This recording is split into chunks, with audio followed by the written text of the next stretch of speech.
Allahu Rabbi wal Islamu din. Memangnya kita yang ngatur itu kematian? Mati itu bukan kita yang nentukan, Allah Subhanahu wa Ta'ala. Yang kaya mati, yang miskin mati. Kapolres, Dandim, caleg, jangan dulu, belum terpilih. Semua mati. Orang kaya, orang miskin, raja-raja, rakyat biasa, semua menghadap ilahi, tiada yang abadi. Orang kaya mati, orang sehat mati, rakyat jelata mati, orang miskin mati, tentara mati, polisi mati, imam mati, ustadz di belakang sedikit. Siapa tahu ceramah kalau ustaz duluan? Coba, Allah jelaskan jangan kamu mati, padahal kematian itu bukan kita yang ngatur. Illa, kecuali wa antum muslimun, mati dalam keadaan Islam. Ini kayaknya tidak masuk akal, padahal kan kita sudah Islam. Dijelaskan lagi, jangan kamu mati kecuali kau Islam, padahal kita sudah Islam.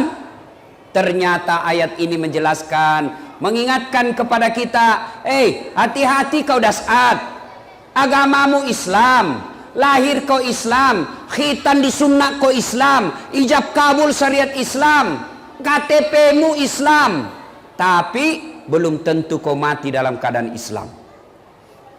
Adakah orang Islam yang matinya tidak Islam? Banyak. Siapa? Contoh aja, jangan marah. Contoh saja ini, contoh, jangan marah. Sabung ayam. Ada di sini suka sabung ayam? Nah, ada. Wow, dia lagi sabung ayam, digerebek sama Kapolsek. Lari, tembak peringatan. Puh, masih lari, tembak lagi kedua kalinya. Masih lari, tembak lagi ketiga kalinya. Masih lari, tembak kakinya. Puh, kakinya ditembak, kepalanya dia kena. Ini bukan polisi Wakatobi, ini polisi India. Pernah saya tanya ke polisi, kenapa itu pak? Kakinya ditembak kok kepalanya kena? Dia bilang soalnya dia jongkok ustaz.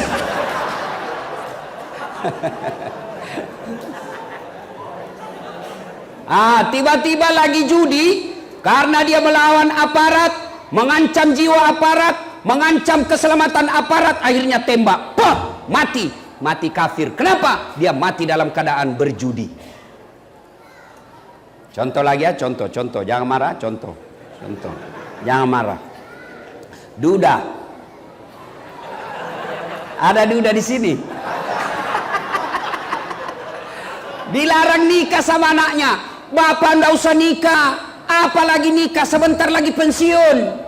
Nggak usah nikah, saya bisa atur semua pak. Bapak mau makan saya siapkan, bapak mau mandi saya siapkan, bapak mau setrika saya siapkan, semua bisa kau siapkan. Satu yang tidak bisa, ngerti?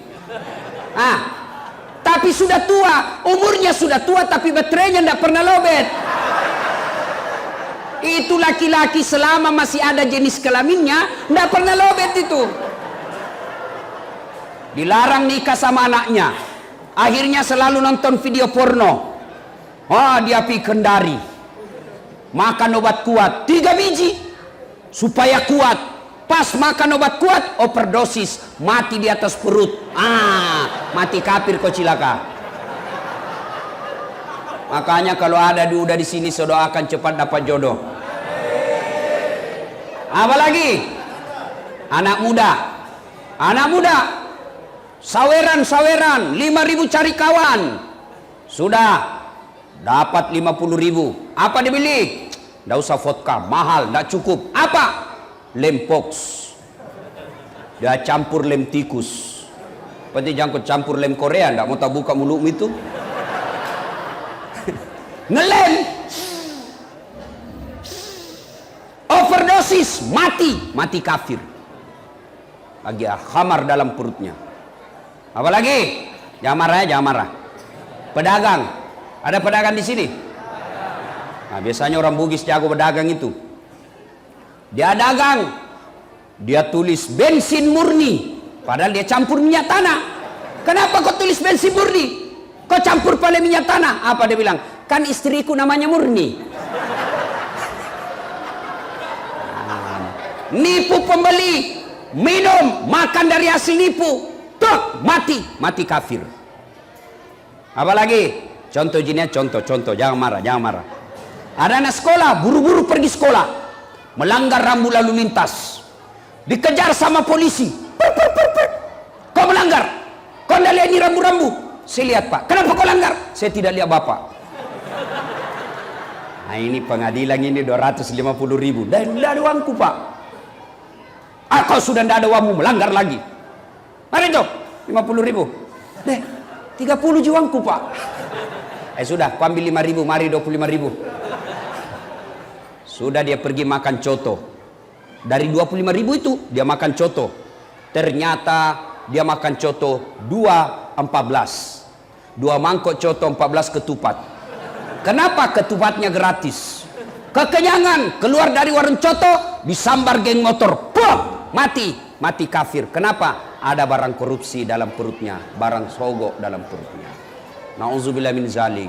Itulah sebabnya selalu diingatkan, jangan kamu mati kecuali dalam keadaan beragama Islam. Dan yang bisa membuat kita mati kafir, yang seperti tadi saya jelaskan. Wa qalaidan, Allah kemudian berfirman, Bismillahirrahmanirrahim. Ya ayyuhalladzina amanu dukhulu fis-silmi kaffatan wa la tattabi'u khutuwatis syaitan innahu lakum adu mubin. Wahai orang-orang yang beriman, masuklah engkau ke dalam Islam secara sempurna, bukan Islam pencitraan, bukan Islam karena pil caleg. Ini caleg kalau musim pil caleg deh penampilannya kalah ustad, pakai songkok, rapi songkoknya pak, pakai gamis, pakai serban, pakai sarung, pegang tasbih, pasang baleho di pinggir jalan 4x6. Apa dia tulis? Siap membela agama, takbir. Ternyata tidak pernah dilihat di masjid. Ini Islam pencitraan. Ini caleg banyak begini. Kalau mau dipilih rajin-rajin ke masjid, sudah terpilih tidak pernah ketemu di masjid. Ini caleg sepanjang saya dari bandara pak, macam-macam fotonya. Ada yang bikin takut matanya.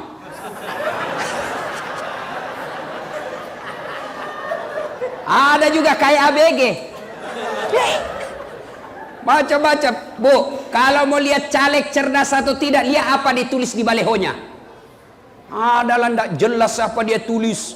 Yang muda yang berkarya, mengabdikan diri untuk rakyat, jiwa dan raga serta pikiranku untuk rakyat Indonesia. Pret. Beleng-beleng. Fotonya saja nipu rakyat. Fotonya saja nipu rakyat pak. Bersih mukanya, mulus, tidak ada jerawatnya. Begitu dilihat aslinya, hancur. Ternyata kamera 360. Ini caleg tukang tipu ini. Ada caleg di sini? Ada caleg di sini? Coba angkat tangan. Angkat tangan supaya dilihat rakyat. Promosi gratis ini. Alhamdulillah kalau ada caleg hadir pengajian. Alhamdulillah kita kesempatan untuk nasihati mereka. Kalau ada caleg yang tidak datang pengajian, sudah tidak usah pilih dia. Malas ikut pengajian. Nah, wala tattabi'u khutuwatis syaitan, dan janganlah engkau ikuti langkah-langkah setan, karena sesungguhnya setan itu musuh yang nyata bagi kalian. Kira-kira di tengah-tengah kita ada setan enggak? Ada setan? Ada, bukan pocong, bukan popok. Apa setan yang ada di tengah-tengah kita? Bentuknya handphone. Itu ibu-ibu handphone. Ibu-ibu yang pegang HP selama saya ceramah, kita doakan suaminya kawin lagi. Allahu Akbar. Simpan dulu HP-nya bu, simpan dulu. Orang sudah ceramah. Toa kajili-jili. Simpan dulu HP-nya, Bu. Simpan dulu. Bu. Sebentar foto-foto. Nantilah kita foto-foto. Ya. Saya pernah ceramah Pak Kapolres. Saya begini depan saya. Lagi ceramah, tiba-tiba ada ibu-ibu di belakangi saya. Dia ambil HP-nya. Selfie. Pernah tulis di Facebooknya. Latar belakang Dasat Latif. Saya dah jadikan background. Toa apakah jili-jili nah. Umurnya kira-kira 55 tahun. Selesai ceramah langsung dia bilang, Ustaz boleh selfie? Boleh, yang penting jangan berdua, sini. Selesai selfie dia bilang, Ustaz boleh cium? Apa ini? Oh cium Ustaz. Dia bilang, tidak nafsu Ustaz. Boleh, tidak nafsu, tidak boleh. Mau kau kasih mengamuk mamanya cek di rumah. Coba masih muda boleh sedikit. Ayo simpan dulu HP-nya, kita dengar ceramah dulu ya. Simpan dulu HP-nya Pak. Selama Bapak pegang HP, selama itu Bapak tidak perhatikan ceramah. Tidak usah khawatir, ini saya rekam. Nanti Bapak bisa lihat di YouTube dan medsos. Itu ada dari pihak kepolisian juga rekam. Nanti kita konsentrasi dulu dengar ceramah. Insya Allah ada faedah ceramah kita malam ini. Ya. Wa qalaidan, Allah kemudian berfirman, Bismillahirrahmanirrahim. Innallaha wa malaikatahu yusalluna ala nabi. Ya ayyuhalladzina amanu sallu alaihi wa sallimu taslima. Sesungguhnya Allah dan para malaikatnya, Masya Allah, Allah dan para malaikatnya yusalluna ala nabi, bersalawat kepada Rasulullah. Wahai orang-orang yang beriman, bersalawatlah kalian kepada Rasulullah dengan sebaik-baik salawat. Salatullah salamullah ala toha rasulillah. Salamullah ala yasin habibillah. Kenapa lobet-lobet? Ayo kita salawat sama-sama. Atau kita dengar dulu suaranya. Mana kencang suaranya ibu-ibu dengan bapak-bapak? Ya? Bapak-bapak diam dulu, ibu-ibu kita dengar. Mana lebih kencang suaranya ibu-ibu? Ibu-ibu dulu. Ayo ibu. Adik-adik diam, bapak diam. Kita dengar suara ibu-ibu. Ayo. Salatullah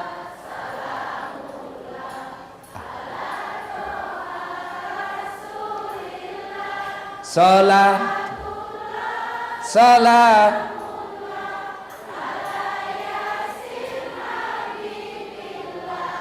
ini namanya tidak keras tapi merdu.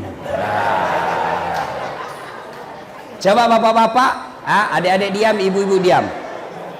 Kita dengar bapak-bapak salawat. Ayo. Salatullah ala Rasulillah. Salatullah salamullah ala yasin habibillah. Saya yakin kencang ini suara bapak-bapak karena ada tentara dan polisi. Ibu bapak, saudara-saudara sekalian yang saya hormati, mari kita dengar tausiah. Ketika Nabi diusir dari Mekah, jalan kaki ke Madinah, yang ngusir bukan orang lain, yang ngusir pamannya sendiri, Abu Lahab, yang ngusir sepupu sekalinya, Abu Sufyan. Jalan kaki Nabi dari Mekah ke Madinah kurang lebih 500 km, 11 hari perjalanan. Begitu sampai di Madinah, beliau kumpul seluruh sahabat, baik yang Ansor, orang penduduk asli Madinah, maupun yang muhajir, sahabat-sahabat yang hijrah dari Mekah ikut bersama Nabi. Jadi pendatang dan penduduk asli. Nabi kemudian naik mimbar lalu berpidato. Hari ini saya tidak naik mimbar. Kenapa? Kalau saya di atas mimbar Pak, kepalaku saja kelihatan. Tidak enak karena saya pendek. Tidak enak ceramah saya begini Pak. Maka saya tidak pakai mimbar ya. Nabi kumpul sahabat, lalu beliau bertanya, saudara-saudara sekalian, mau kalian saya tunjukkan amalan, perbuatan, tingkah laku yang kalian kalau lakukan kalian akan sukses, bukan hanya di dunia, tapi insya Allah selamat sampai di akhirat.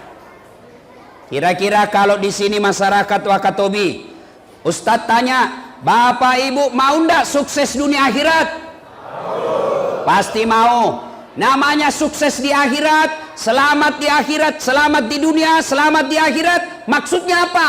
Di dunia dia Kapolres, di dunia dia Dandim, dan di akhirat juga pun masuk surga. Itu namanya selamat dunia akhirat. Turun jabatannya. Di dunia dia orang kaya, di dunia dia anggota DPR, sampai di akhirat masuk neraka. Ini namanya hebat di dunia, sengsara di akhirat. Yang Nabi tawarkan, kalian sukses di dunia dan insya Allah berjaya di akhirat. Pasti jawabannya mau. Nih 5 resepnya. 5 saja resepnya. Lebih susah jadi caleg. Apa resepnya kata Nabi? 1, kalian Wakatobi penduduknya, Wanci dan sekitarnya, kalian kalau mau sukses kata Nabi, utlubul ilma, tuntut ilmu pengetahuan, belajarlah kalian. Begitu pentingnya kita ini ilmu pengetahuan. Ayat pertama turun dalam Islam bukan perintah puasa, bukan perintah solat, bukan perintah haji, bukan perintah zakat, tapi ayat pertama turun Iqra, baca. Artinya anggota polisi mau sukses, belajar. Anggota tentara mau sukses, belajar. Pegawai negeri mau sukses, belajar. Dengan cara apa? Sekolah lagi. Apalagi adik-adik, jadi jangan pengangguran. Kalau kalian pengangguran, maka kalau bapaknya petani, anaknya juga pengangguran, maka kalian juga nanti akan jadi petani yang tidak akan meningkatkan kesejahteraan hidup kalian. Belajar. Ustadz, saya miskin Ustadz, orang tuaku miskin, orang tuamu miskin, tapi Tuhan kita, Allah kita maha kaya. Saya kalau lihat orang tua saya, tidak mungkin bisa tinggi sekolah saya. Kalau lihat bapak saya, tidak mungkin saya tinggi sekolah-sekolah. Kenapa? Bapak saya petani penggarap. Tahu namanya petani penggarap? Sawahnya orang dia kerja, bukan sawah pribadi, sawahnya orang dia kerja. Masuk 10 karung, 9 karung punya yang punya sawah, 1 karung buat bapak saya. Berapa bersaudara kami? 14 bersaudara. Kenapa kaget? Bagus itu kalau 14. Daripada cuma 2, 1 ditangkap, 1 digigit anjing gila, habis. Kalau 14, 1 ditangkap, masih ada 13. 1 tenggelam, masih ada 12. Masya Allah. 1 kesetrum, masih ada 10. Coba. Kalau lihat pekerjaan bapak saya, tidak mungkin saya bisa sekolah tinggi-tinggi.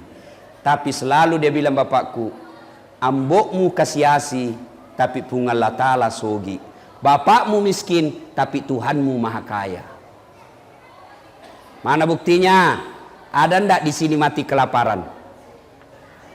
Ada di sini mati kelaparan? Tidak ada.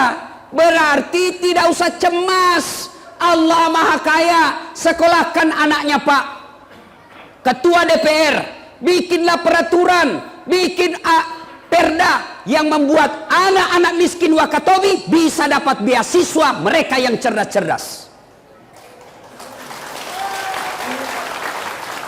Anggota DPR bikinlah aturan yang bisa membuat masyarakat kita Wakatobi cerdas. Kalau sumber daya alam kita miskin, saya dari bandara sampai sini saya bilang bagaimana orang bisa usaha di sini? Kiri kanan batu karang.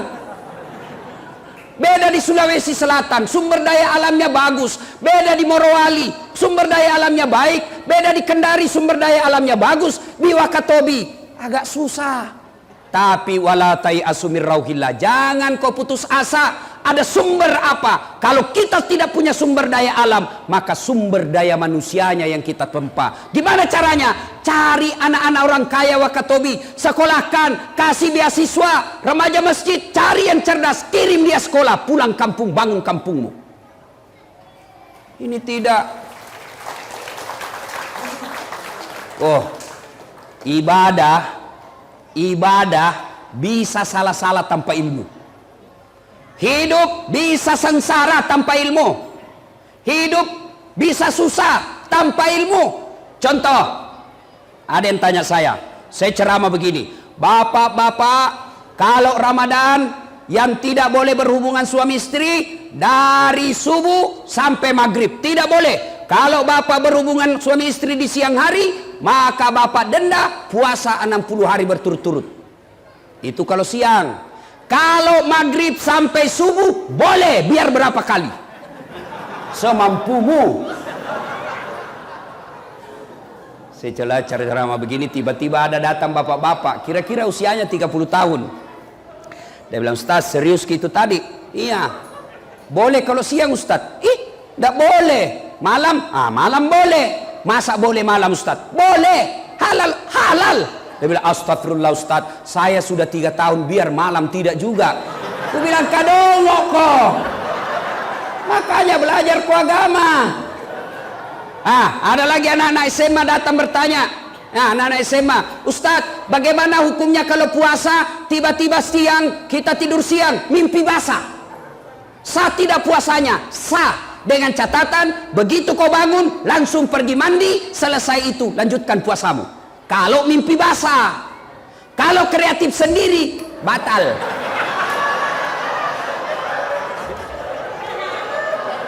Coba. Ada lagi yang tanya, Ustaz, kalau Ramadan, tiba-tiba kita berhubungan suami istri, apakah langsung mandi? Subuh mandi kalau sebelum makan sahur. Kalau kalian makan sahur jam 2, berarti mandi setengah 2. Salah. Jadi kapan Ustaz? Terakhir pi. Maksudnya apa? Bayangkan, sudah buka sepi rumah. Begitu, masa mandi lagi? Langsung mandi. Sekalinya pulang taraweh, begitu lagi sama istrinya, mandi lagi. Begitu tengah malam, begitu lagi, mandi lagi.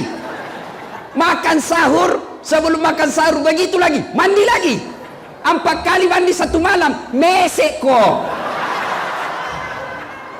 Jadi bagaimana caranya Ustaz? Terakhir pi.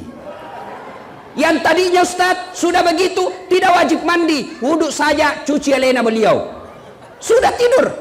Bangun begitu lagi, tidak usah mandi. Kapan mandi? Nanti mau sholat subuh baru mandi. Ya, baru kita tahu toh. Makanya belajar kok. Coba. Ada lagi orang sholat begini.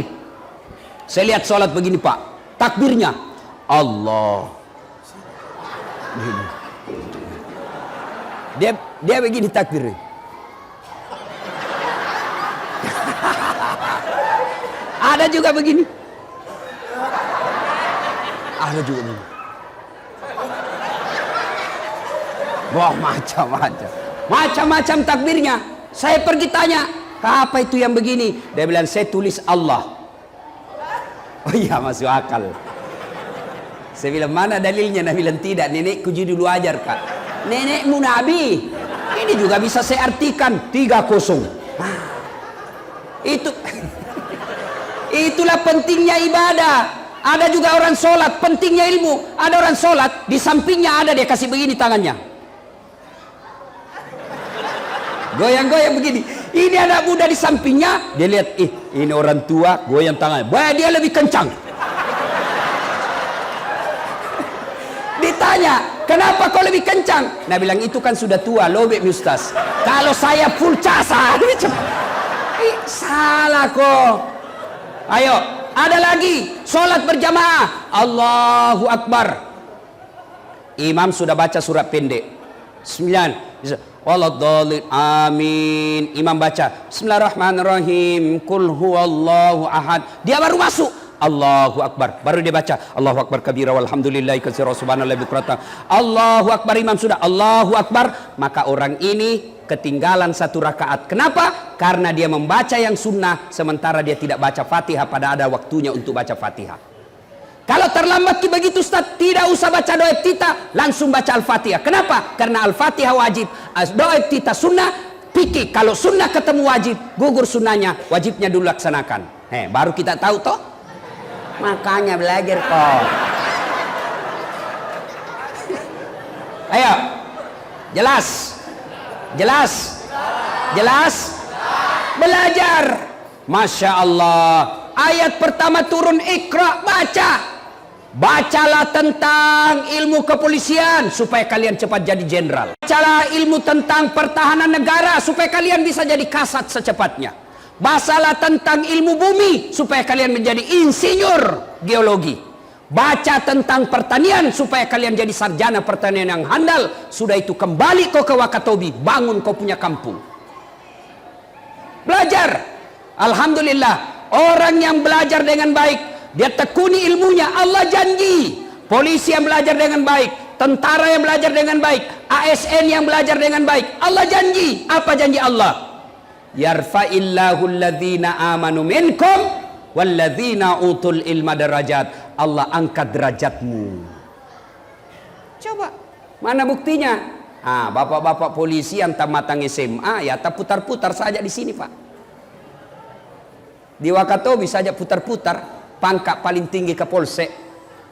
Tapi kalau bapak sekolah, naik sekolah terus, insya Allah bisa jadi Kapolres. Allah angkat derajatnya. Kalau Kapolres, di depan kau duduk, bos. Kalau kau satu di belakang kau jaga motor.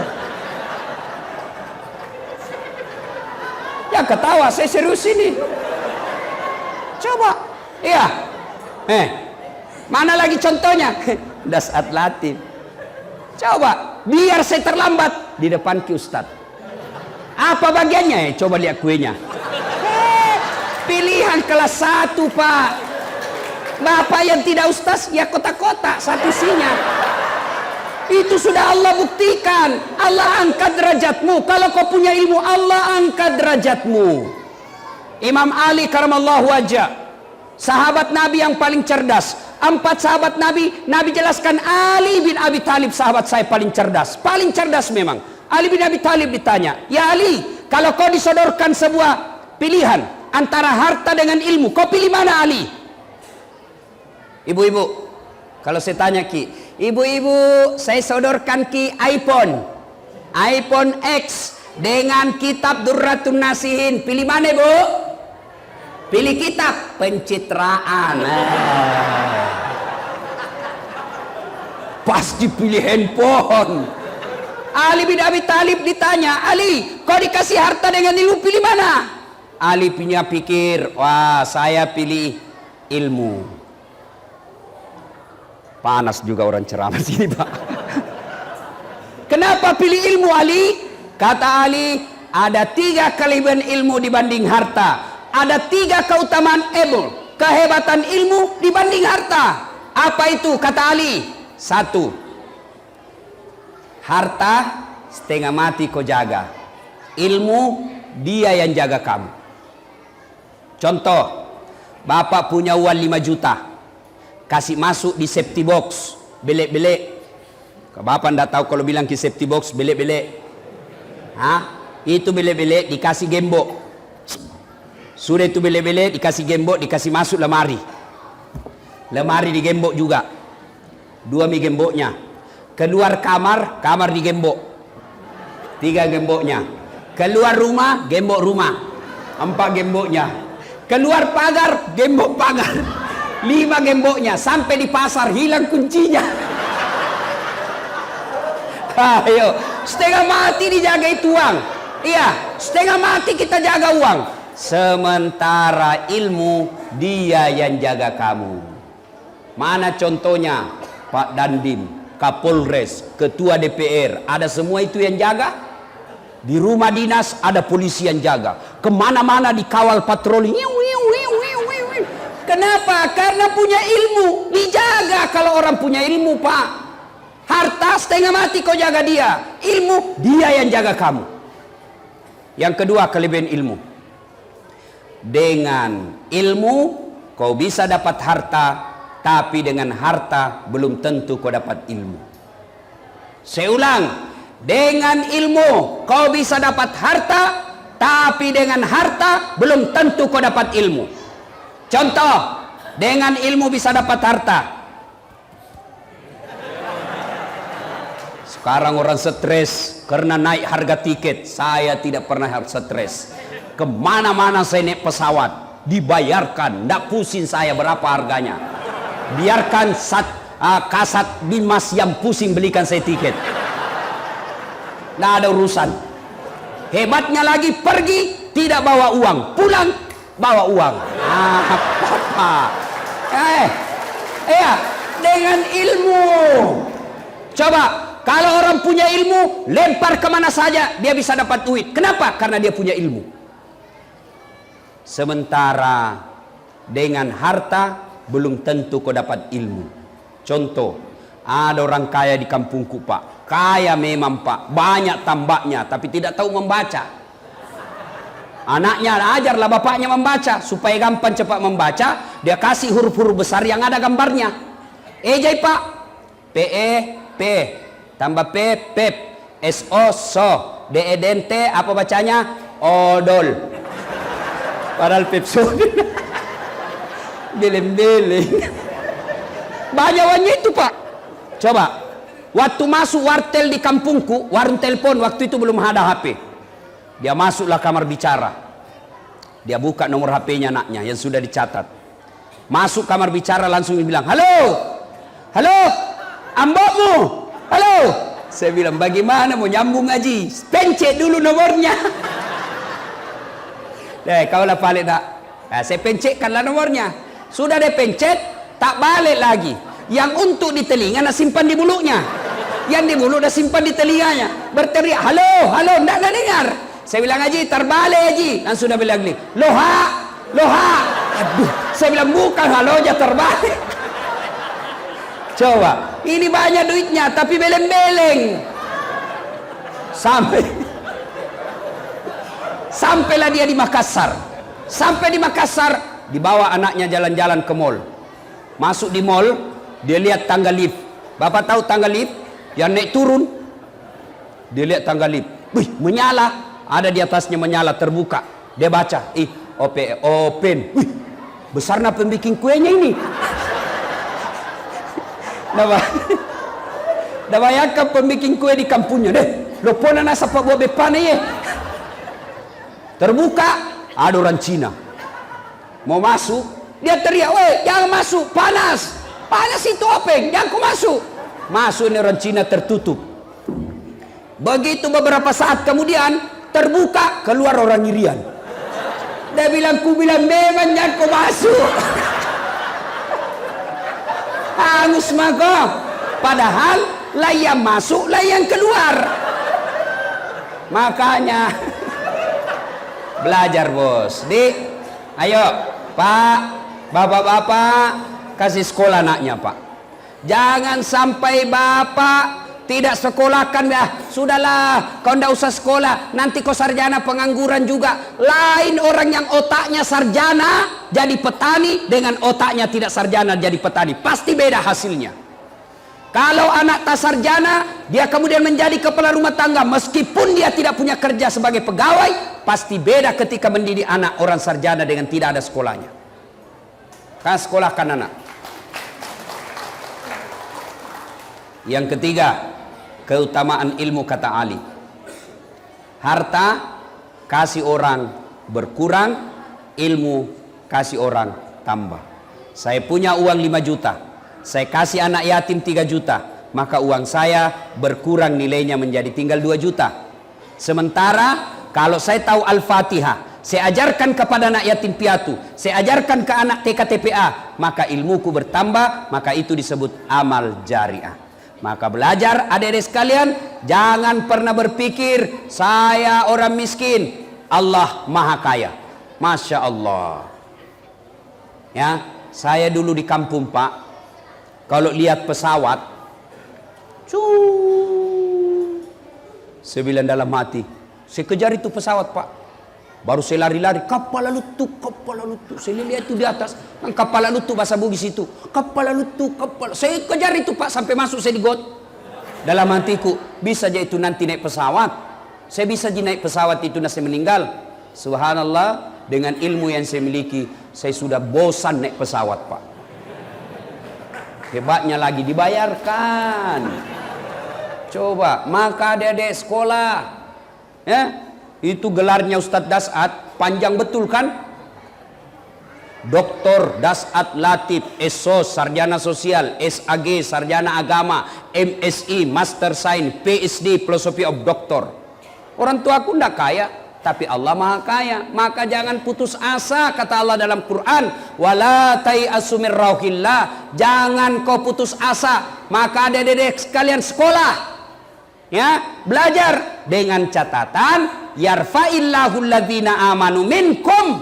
Amanu, agama dan iman. Perbaiki. Biar kau punya ilmu tapi agama rendah, ilmunya tinggi tapi imannya jongkok, maka ilmu yang dia pakai bukan untuk menyenangkan dirinya, bukan untuk mensejahterakan orang lain, tapi justru akan menghinakan dirinya sendiri. Mana buktinya? Coba yang ditangkap jaksa, yang ditangkap polisi, yang ditangkap KPK, apa mereka yang korupsi itu orang tidak ada sekolahnya?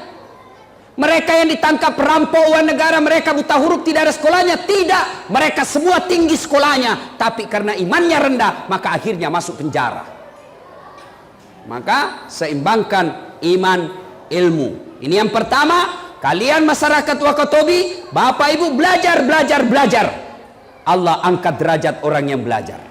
Nah, yang kedua kata Nabi, jika kalian mau sukses, resep yang kedua adalah silul arham, sambungkan persaudaraan. Nah, suatu kali Nabi kumpul sahabat. Atadruna manil muflis? Saudara-saudara sekalian, tahu enggak siapa yang bangkrut di akhirat kelak? Sahabat menjawab, yang tidak puasa ya Rasul. Oh, dia puasa, Ramadan lengkap, Senin Kamis dia lancar. Yang tidak sholat ya Rasul, sholat 5 waktu, bahkan sunnah-sunnah rawatibnya lengkap. Yang tidak bayar zakat ya Rasul, dia bayar zakat harta dan dia keluarkan zakat fitrahnya. Yang tidak haji padahal sudah mampu ya Rasul, dia haji bahkan selalu pergi umroh. Sahabat heran, baik betul agamanya, baik ibadahnya. Kalau begitu siapa yang bangkrut ya Rasul? Nabi menjelaskan, jarusu wa khati'ur rahim, tetangga yang jahat sama tetangganya dan dia memutuskan persaudaraan. Heran semua sahabat, berpikir semua sahabat, kok bisa bangkrut? Sholatnya baik, puasanya baik, zakat sedekahnya cukup, hajinya mabrur, kok bisa bangkrut ya Rasul? Nabi menjelaskan, memang hubungannya kepada Allah baik, tapi sayang 1000 sayang, hubungannya kepada sesama manusia hancur. Depan rumahnya dia musuhan, sebelah kanannya dia bertengkar, sebelah kirinya dia gaduh, sebelah belakang rumahnya dia musuhi. Tidak ada orang dianggap akur, semua dimusuhi. Sehingga nanti di akhirat ketika dia setor pahalanya, ya Allah ini sholatku, datang tetangganya, tunggu dulu Tuhan, saya pernah bertetangga di Wakatobi, dia serobot tanahku 1 meter, saya mau lawan tapi dia polisi. Nah kasih lihat kah senjatanya, mundur kah? Lapor di Polres, Polres juga temannya, Pak Serama. Nah ambil. Bukan polisi Wakatobi, bukan polisi India. Kalau polisi Wakatobi luar biasa Pak, bikin tablik akbar. Kalau majelis ulama bikin tablik biasa. Remaja masjid bikin pengajian, tidak biasa, tidak luar biasa. Kalau masjid, panitia masjid bikin tablik akbar, memang seharusnya. Tapi kalau Polres bikin tablik akbar, itu baru luar biasa. Kita doakan ini polisi mudah-mudahan sehat walafiat mengawal pemilu kita. Tentara juga. Ibu bapak saudara-saudara sekalian. Nah, ketika dia setor puasanya, sudah. Ya Allah ini salatku. Saya diambil tanahku ya Allah. 7 tahun saya menderita. Setiap banjir saya kebanjiran. Kenapa? Gotku dia serobot sehingga saya tidak punya got. Setiap hujan banjirlah saya ya Allah. 7 tahun saya menderita. Allah berfirman, kalau begitu ambil dia punya solat. Ambil semua solatnya. Habis solatnya. Dia setor lagi zakatnya. Puasanya. Ya Allah ini puasaku. Datang lagi tetangganya. Tunggu dulu. Saya pernah sama-sama caleg di Wakatobi. Nah fitnah kak. Saya sudah jual sawah, saya sudah serahkan sertifikat rumahku untuk bikin baleho, saya kalah gara-gara fitnahnya, saya minta keadilan. Allah berfirman, sudah, ambil semua dia punya puasa. Habis puasanya 20 tahun. Dia setor lagi zakatnya. Ya Allah ini zakatku. Datang lagi, saya juga pernah difitnah. Katanya anakku yang lurus rambutnya bukan anaknya suamiku, karena suamiku keritin rambutnya. Dia tidak tahu rambutnya anaknya lurus karena sudah direbonding. Tahu artinya itu rebonding Pak? Rebonding, kembali, bonding lurus. Adalah anak imam. Tadinya pagi-pagi keritin rambutnya. Pulang sore, lurus rambutnya. Nah bilang ini Pak Imam, bagaimana caranya bisa lurus rambutmu nak? Nah bilang, di rebonding ini pak. Oh rebonding, apa artinya? Luruskan. Oh rebonding. Dia pergilah sholat maghrib.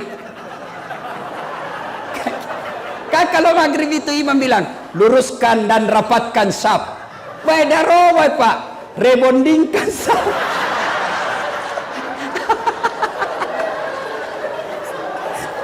Imam Bode. Masya Allah. Gara-gara fitnahnya ya Allah, saya ta'ala ya Allah, saya minta keadilan. Allah berfirman, sudah ambil semua jadi punya haji. Habis sholatnya, habis puasanya, habis zakatnya, habis hajinya, masih ada yang datang. Ya Allah, saya juga pernah disakiti. Dia bilang, yang tadi banyak amalnya Tuhan, bagaimana lagi? Nah habis mi amalku.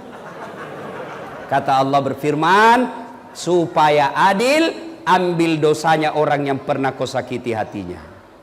Sudah itu, datang lagi orang lain. Saya juga ya Allah. Kau sudah ambil dosanya 5 tahun. Saya juga, ambil dosanya 10 tahun. Habis amalnya, hanya untuk membayar dosa-dosanya ke orang lain. Sementara dosanya orang lain masuk ke dirinya. Inilah yang Nabi sebutkan, bangkrut. Siapa mereka? Mereka yang suka memutuskan persaudaraan. Nah, kenapa biasa putus persaudaraan? Kenapa orang bermusuh-musuhan? Sekarang 2017, penyebab orang bermusuh-musuhan yang pertama dan utama adalah pemilu dan pilcaleg. Pak, silakan berbeda calon presiden. Nomor 1 oke, nomor 2 oke, semua bagus, sama-sama rakyat Indonesia. Yang salah kalau Bapak menjelek-jelekkan calonnya orang. Silahkan berbeda pilihan, tapi jangan bermusuhan. Ada teman saya, dari kecil dia sekampung, puluhan tahun dia bersahabat. Kemudian karena Pilpres 2017, dia satu grup di WhatsApp, mereka saling menghina, mereka saling memaki, mereka saling menyebarkan yang tidak disenangi dibaca. Akhirnya apa? Mereka mulai renggang dan ketemu di warung kopi tidak menyapa lagi, padahal 30 tahun bersahabat. Gara-gara Pilpres dia bermusuhan. Ini yang disebut aslinya dongok belen-belen dungu. Coba, jangan bermusuhan gara-gara pemilu. Pemilu ini pesta demokrasi. Namanya pesta kita senang-senang. Pesta itu kita gembira-gembira. Saya kasih contoh, pesta pengantin. Kalau Bapak bayangkan pesta pengantin, apa yang ada dalam pikiran kita? Senang-senang. Pesta pengantin, gembira-gembira. Pesta pengantin, ada musik-musik. Tidak ada orang pergi pesta pengantin cemas. Tidak ada orang pergi pengantin takut. Kecuali yang ada selingkuhnya dan dia bawa istrinya. Ketemu istriku selingkuh, aku tarik rambut. Ini yang biasa takut ini. Kalau pemilu namanya pesta demokrasi, janganlah menakutkan. Jangan ceramah dikatakut-takuti. Jangan ceramah dilarang-larang. Jangan.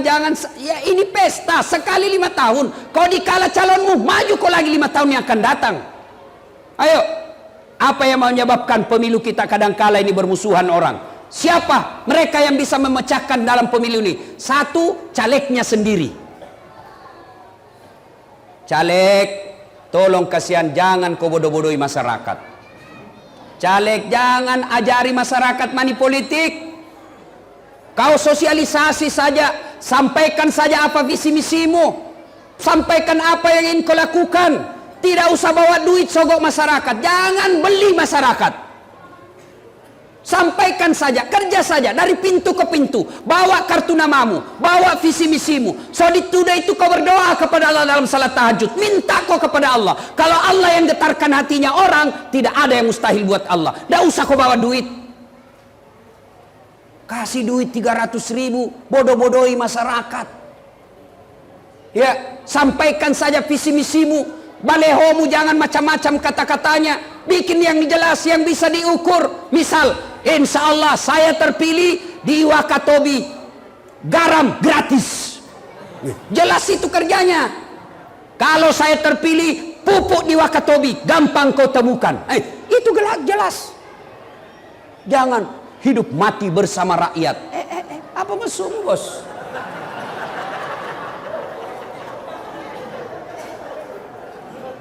Tolong caleg didik masyarakat berpolitik.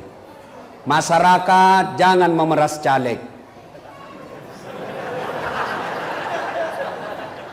Datang sosialisasi, ayo datang penyebab saya mau menyampaikan visi misi saya. Apa Bapak bilang? Wane piro. Ayo, jangan memeras caleg ya. Pak, Bu, lo Dede, remaja, Bapak Ibu, mau bantu kepolisian? Mau menciptakan pemilu damai? Mau memperbaiki rakyat kita? Mau? Kalau ada caleg kasih duit. Kalau ada caleg bawa sembako, rekam. Sudah itu syuting, bawa ke Panwas, lapor, suruh tangkap. Kenapa? Dia merusak negara kita. Panwas, KPU, tolong kalau ada laporan tindak lanjuti, jangan pilih-pilih merek. Rakyat, pilih pemimpin yang baik menurut kalian. Tidak usah bertengkar. Ya, caleg, oke, baiki semua, insya Allah negara baik. Bayangkan kalau tidak ada lagi money politik. Orang-orang cerdas di Wakatobi bisa jadi caleg. Mereka tidak perlu pikir duit. Maka jadilah anggota DPR sarjana pertanian yang cerdas, sarjana kelautan yang cerdas, sarjana perikanan yang cerdas. Mereka masuk anggota DPR bukan karena ada duitnya, tapi karena memang otaknya cerdas. Jelas? Nah, yang kedua, yang bisa rusak ini pemilu. Apa? Tim sukses. Disuruh bikin baleho 10, 3 nak bikin, hilang 7. Begitu dia bilang, mana 7? Dia bilang, kena angin Pak. Ini juga tim sukses ini.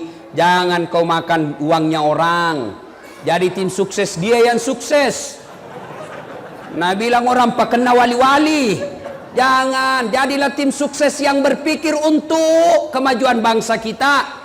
Kalau calonmu kalah, jangan kau menjadi provokator. Berikan pemahaman kepada calon kita. Tahun ini kita kalah Pak, insya Allah 5 tahun yang akan datang lebih gampang kita sosialisasi, karena kita sudah punya modal tahun ini. Ini rata-rata tim sukses itu pemborong. Ada pemborong di sini?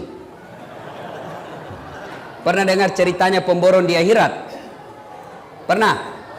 Jadi ini di akhirat baku SMS penghuni sorga sama penghuni neraka.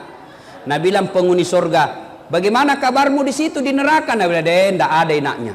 Di blender aja kita terus di sini. Tidak ada jam istirahat, menderita terus. Nah bilang, kau di situ di sorga bagaimana? Nah bilang, alhamdulillah enaknya ini di sorga. Baru dibayangkan sudah ada di depan kita. 1 laki-laki, 7 bidadari. 7 bidadari. Ini perawan terus, tidak pernah kentut. Tidak seperti istri tadi rumah 11 kali kentut 1 hari. Masya Allah. Pernah selesai ceramah begini, tiba-tiba ada ibu-ibu datang. Ustadz, betul ki itu 1 laki-laki 7 bidadari? Iya Bu. Jadi suamiku juga nanti ada bidadarinya? Iya 7. Dia bilang, Ustadz, bolehkah saya nanti berdoa? Ya Allah, sudahlah jangan kau berikan suamiku bidadari. Cukuplah saya bidadarinya dunia akhirat. Saya bilang, ibu ini betul-betul sudah menjajah dan menyiksa suaminya di dunia, mau lagi lanjut di akhirat.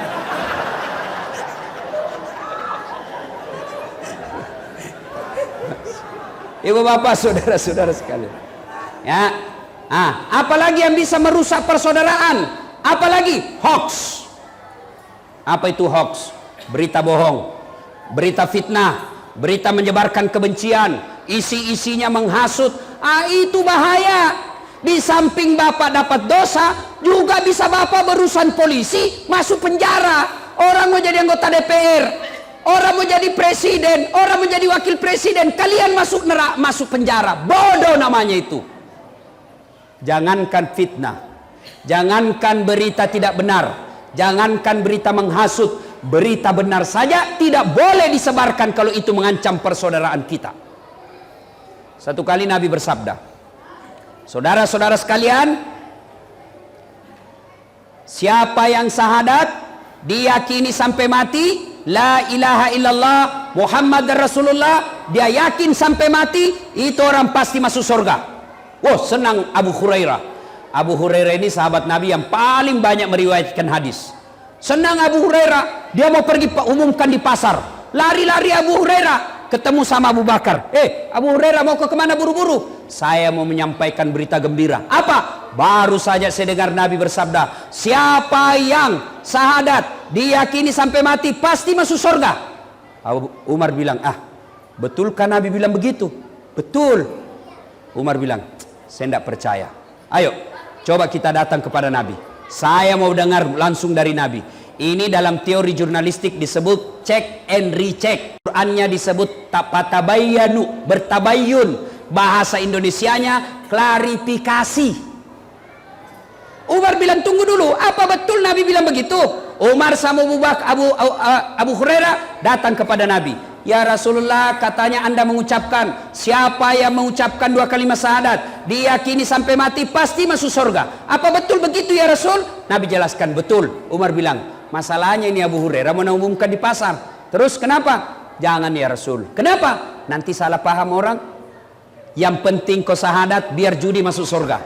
Yang penting kau syahadat biar berzina masuk surga. Yang penting kau syahadat biar salat tidak salat masuk surga. Nanti salah paham orang awam ya Rasul. Nabi jelaskan, oh iya, kalau ini jangan diumumkan di rakyat biasa, nanti orang salah paham.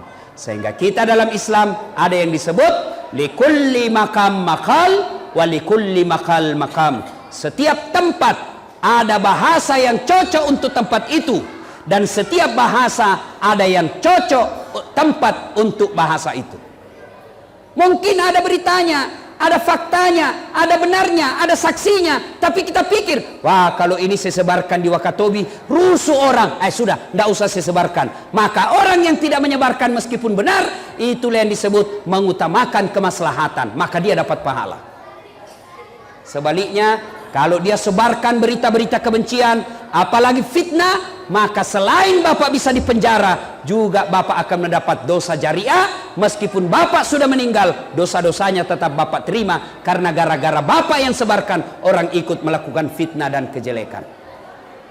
Itu ayat yang kita dengar tadi yang dibaca oleh Qori. Janganlah di antara kalian menjelek-jelekkan. Sukakah kalian memakan bangkai? Ayukibbu ahadukum, sukakah kamu memakan bangkai sesamamu manusia? Itulah mereka yang suka menceritakan kejelekan orang lain.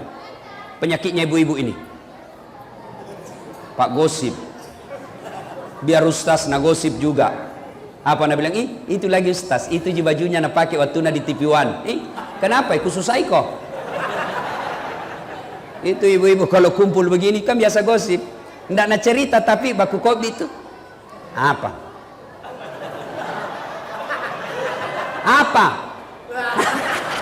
Ini. Ada tukang gosip di sini? Ada? Tidak ada?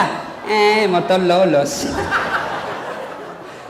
Tuh, apa lagi yang bisa memecahkan persaudaraan kita? Apa?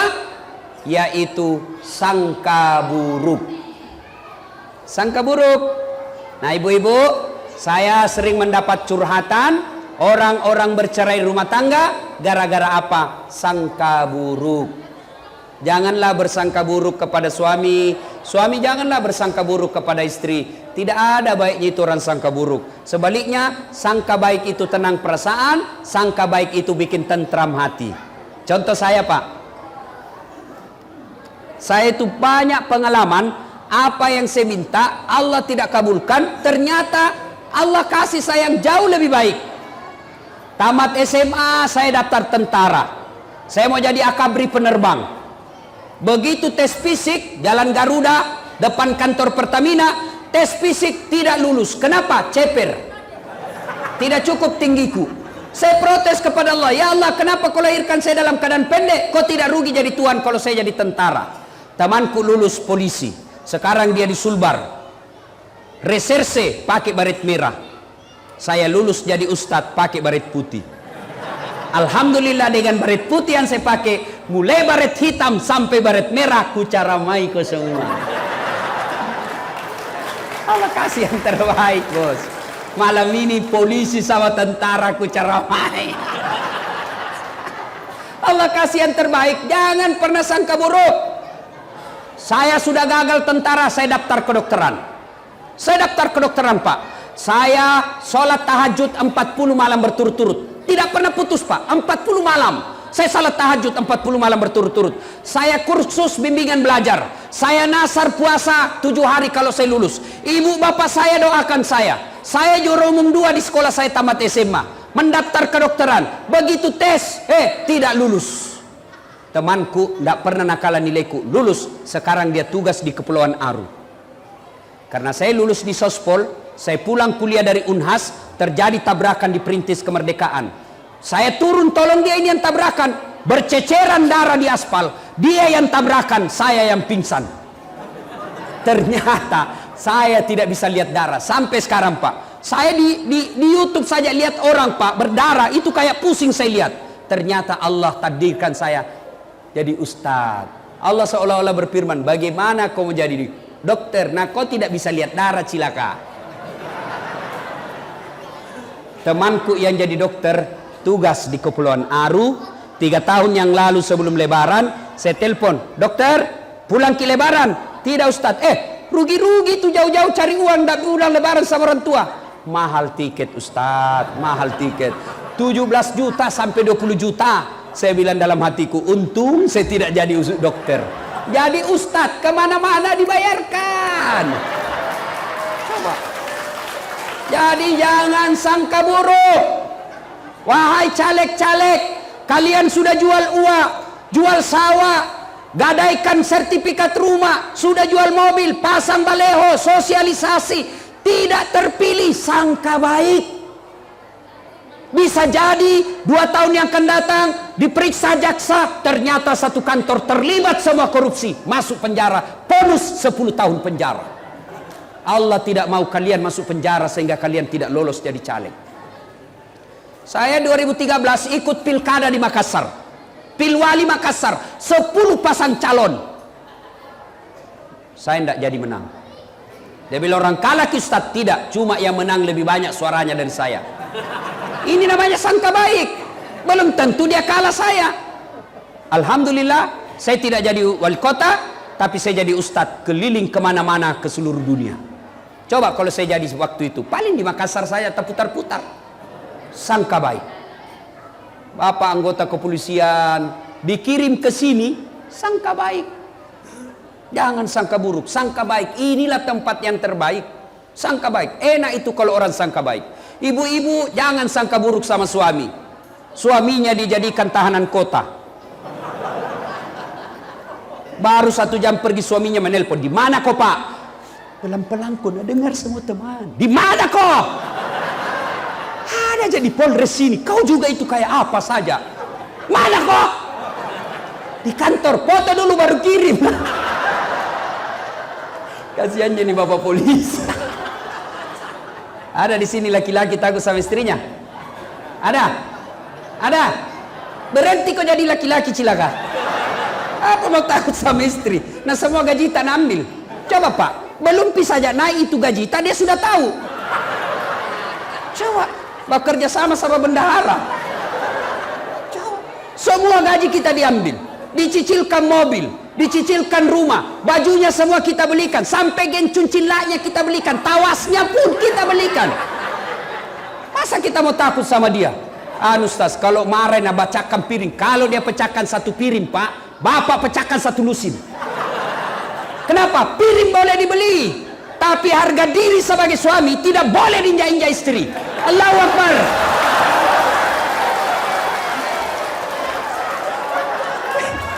Berani Pak polisi? Mana ada polisi tidak takut sama istrinya? Tidak ada itu polisi tidak takut sama istrinya. Itu Ibu Bayangkari, dede sakang Pak. Nah bilang temanku, sebenarnya itu polisi Ustaz, tidak takut sama istrinya. Cuma ini istri suka melapor sama istrinya komandan. Dan komandan juga takut sama istrinya.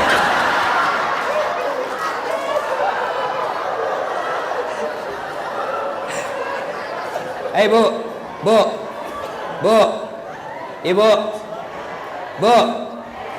mau kita masuk surga dengan gampang? Stres. Mau Ibu? Betul.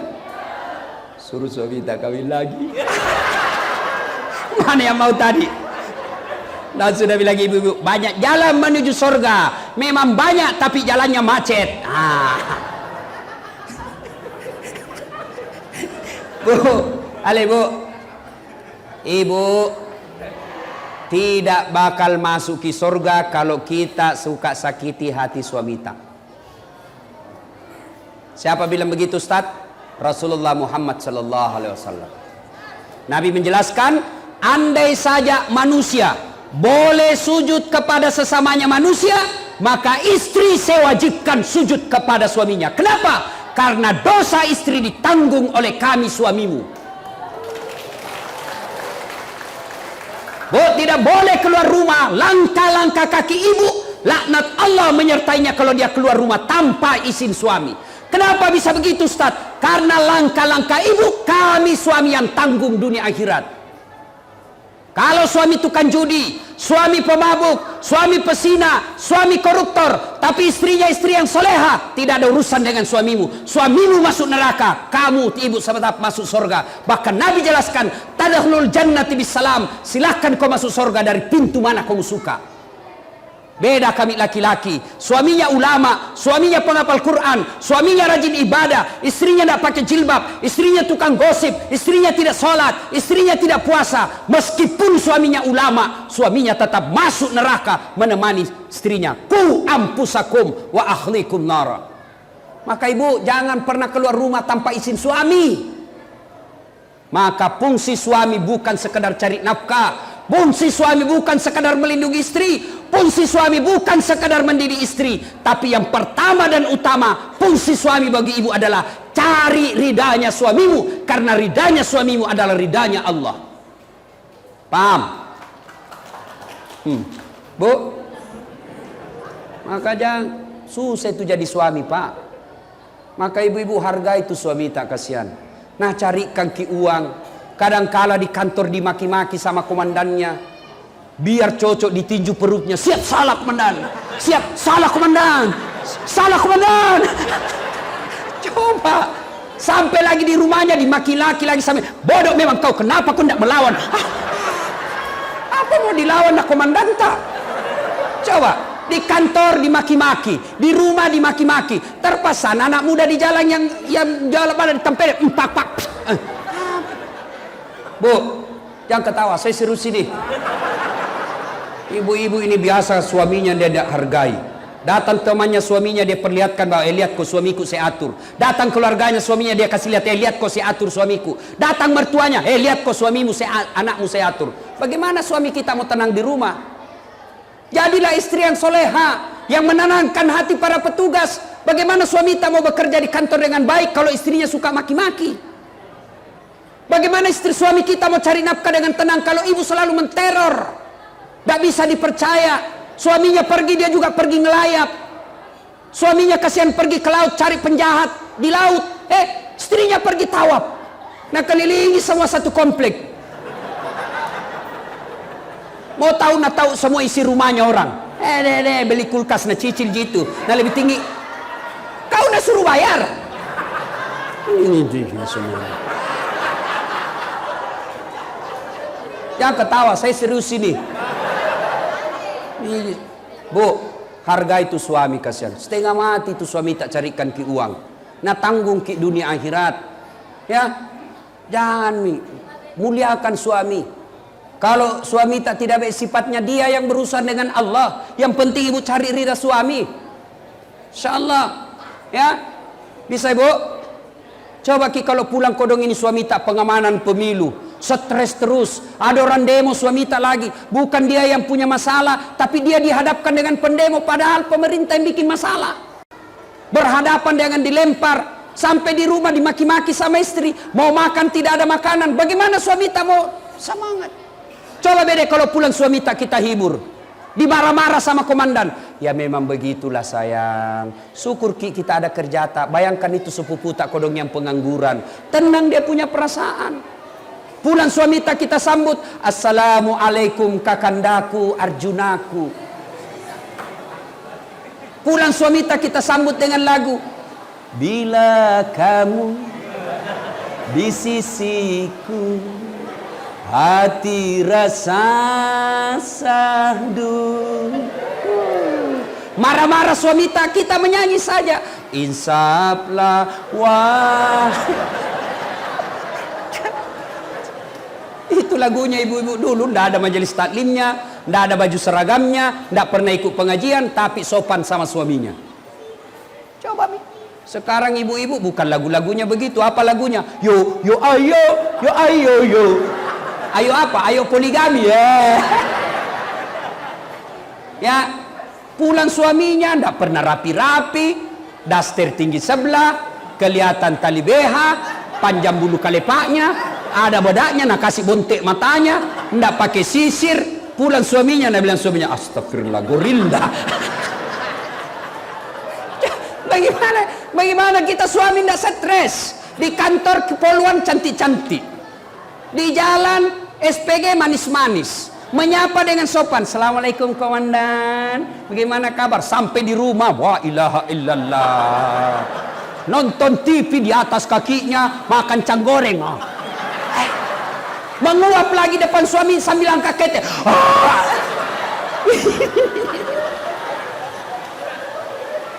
Jelas ya ibu? Bu, pulang kini jadilah istri yang baik. Bagaimana istri yang baik? Mau tidur sama suaminya, dia berpakaian cantik dan menarik. Kata Nabi, malaikat Jibril berdoa, ya Allah rahmati wanita ini sepanjang malam karena dia tidur untuk berdandan menyenangkan hati suaminya. Maka ibu kalau mau disayangi Allah, kalau mau tidur nanti pakaian yang rapi.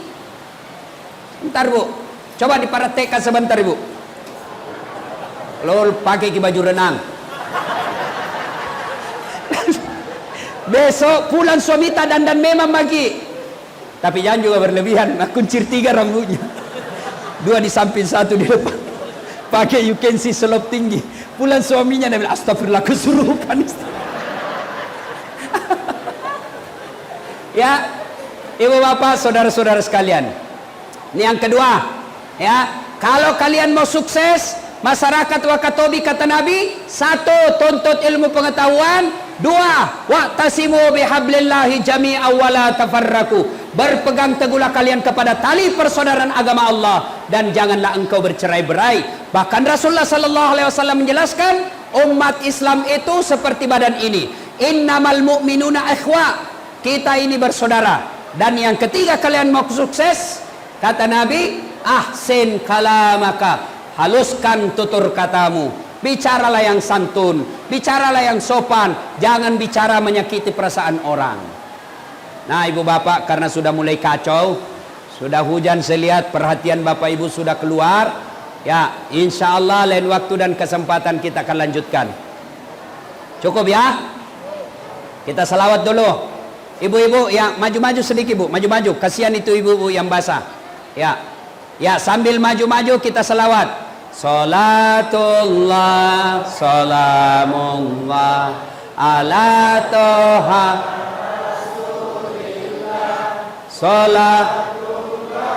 salamullah, yasin habibillah, tawassalna bismillah, wabil hadi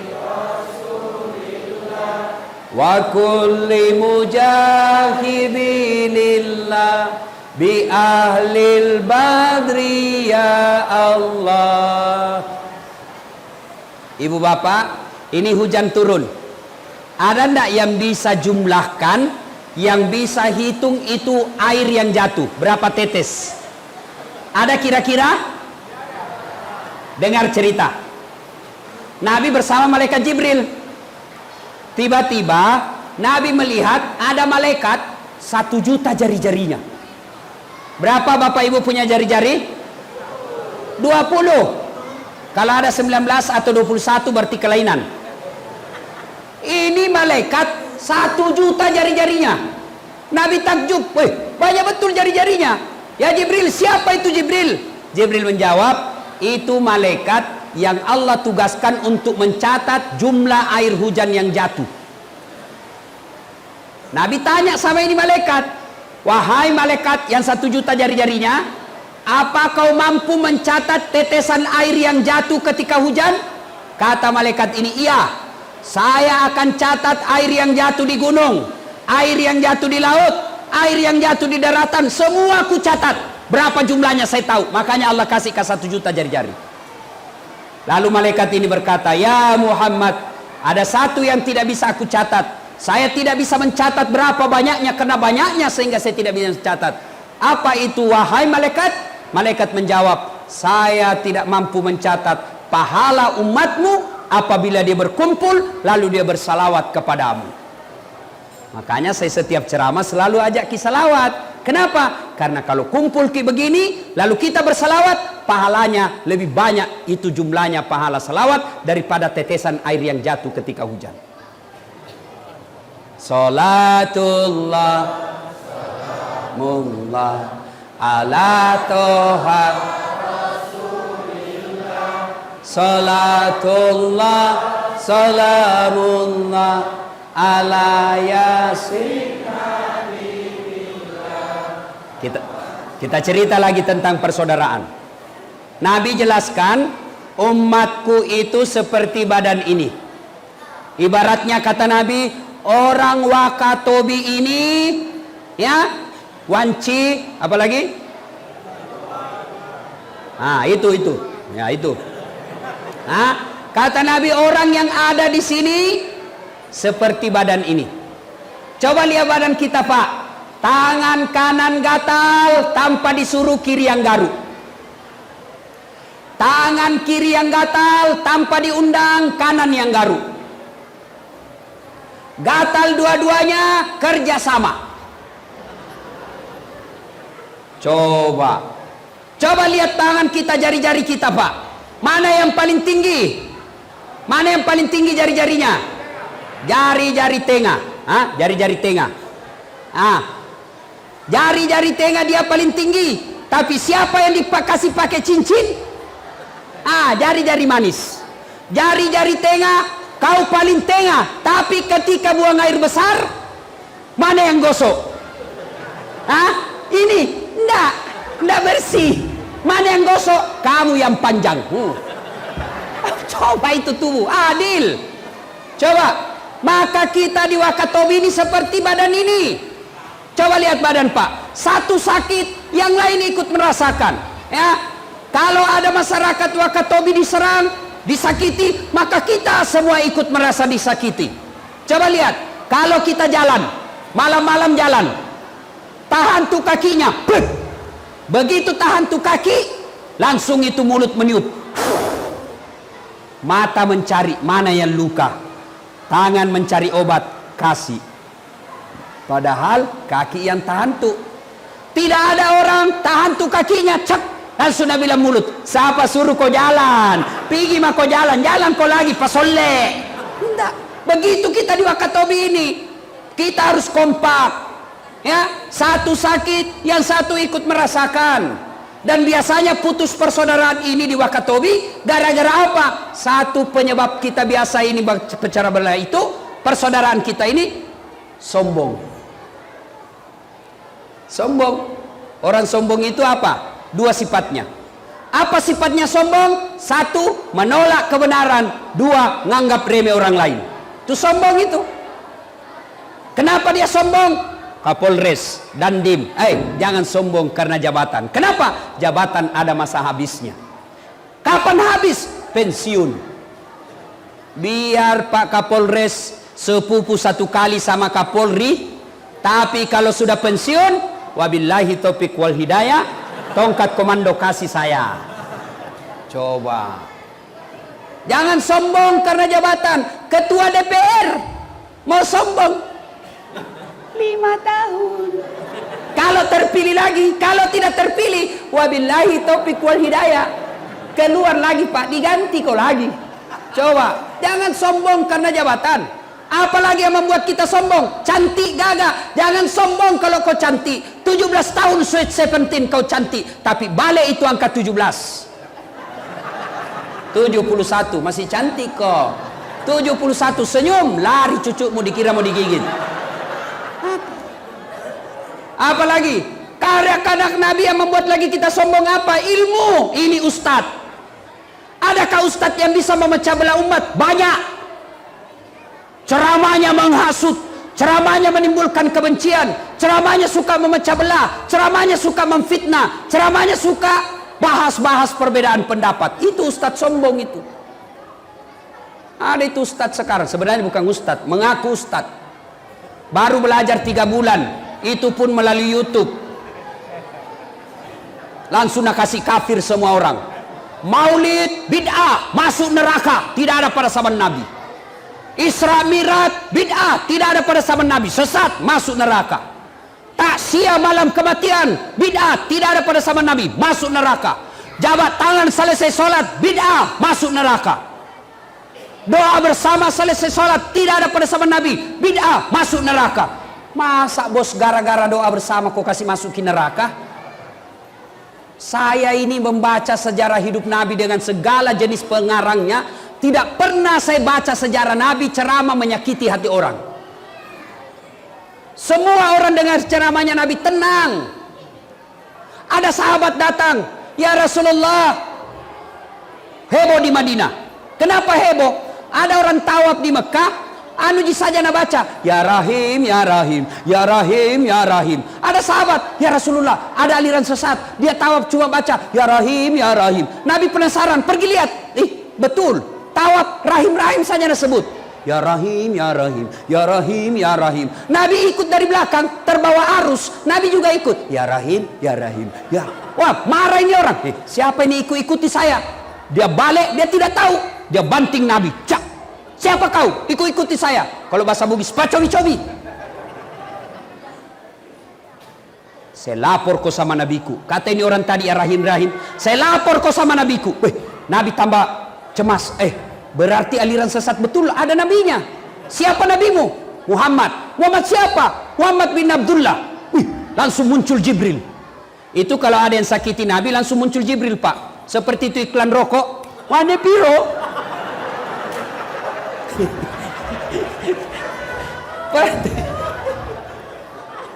Ada yang sakiti Nabi langsung muncul Jibril. Marah Jibril. Banting. Jangan. Kenapa? Kasihan. Dia tidak tahu saya Muhammad. Nabi bilang Jibril kasih tahu. Akhirnya dia kasih tahu. Sayalah Muhammad bin Abdullah. Wih, langsung menangis sini. Ya Rasulullah, maafkan saya tidak tahu. Saya orang bodoh. Saya diutus dari kampungku. Tidak ada kasihan orang pintar di kampung saya. Sayalah orang yang paling pintar. Modal ya Rahim, ya Rahim. Mau makan ya Rahim, mau mandi ya Rahim, mau tidur ya Rahim. Itu saja modalku. Kata ini orang, ya Rasulullah, tapi saya sangat mencintaimu ya Rasul. Nabi lalu ini orang berkata, ya Rasulullah, kira-kira saya nanti masuk surga, kok ajak saya masuk surga ya Rasul? Padahal modal ya Rahim saja. Sudah nak banting lagi Nabi. Coba, ya Rasulullah, kok ajak saya masuk surga? Apa kata Nabi? Saya akan mengajakmu masuk surga karena engkau mencintaiku. Oh, ini orang gembira. Masuk surga, masuk surga, masuk surga. Coba bayangkan. Ini Pak, sudah ada banting Nabi. Modal ya Rahim. Karena cinta sama Nabi, diajak masuk surga. Kita maulidkan karena cinta sama Nabi. Kalau kau tidak mau sebut maulid, ya sudah, bilang saja sirah nabawiyah. Kenapa ada telur? Karena dulu orang-orang Bugis, itu makna-maknanya apa? Kenapa telur? Kenapa telur? Kenapa bukan kelapa? Karena kita berharap orang yang hadir di maulid ini menjadi bibit masa depan orang Islam. Kenapa pakai ketan? Kenapa bukan nasi? Karena diharapkan selesai maulid kau merapat, menyatu seperti rapatnya ini ketan.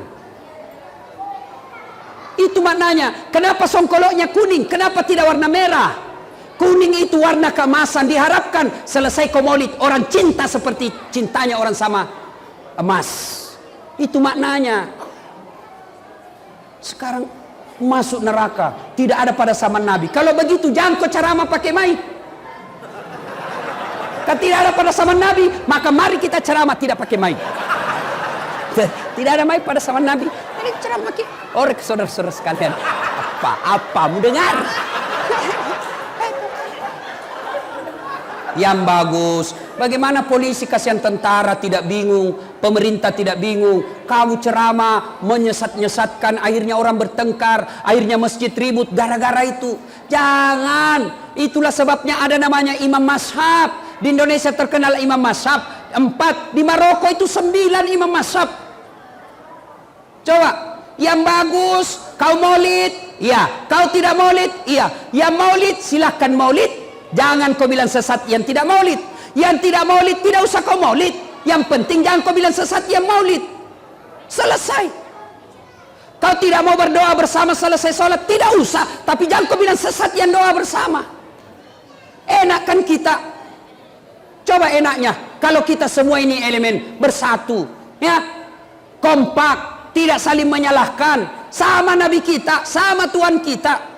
Soal bagaimana sholat saja kan berbeda-beda orang takbir. Allahu Akbar. Satu, meletakkan tangan. Satu begini. Antara dada dengan pusat. Dua, dibawanya pusat. Bukan dibawa sekali ya. Tiga, di atas dada. 4, lurus. Mau kau begini silahkan. Mau begini silahkan. Mau begini silahkan. Mau begini silahkan. Semua boleh dan ada dalilnya. Mana yang tidak betul kalau kau pakai empa-empanya? Allahu Akbar.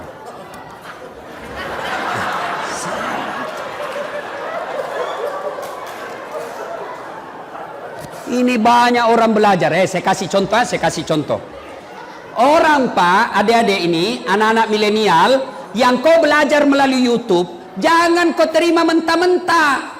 Kenapa? Apalagi yang 1 menit di Instagram. Memang ada hadisnya, memang ada dalilnya, sahih.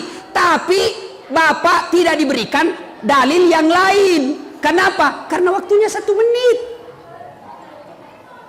Belajar ilmu hadis itu ada yang tidak bisa dipisah. Apa? 1, asbabul wurud. Apa itu asbabul wurud? Sejarah turunnya itu hadis, sejarah diucapkannya itu hadis.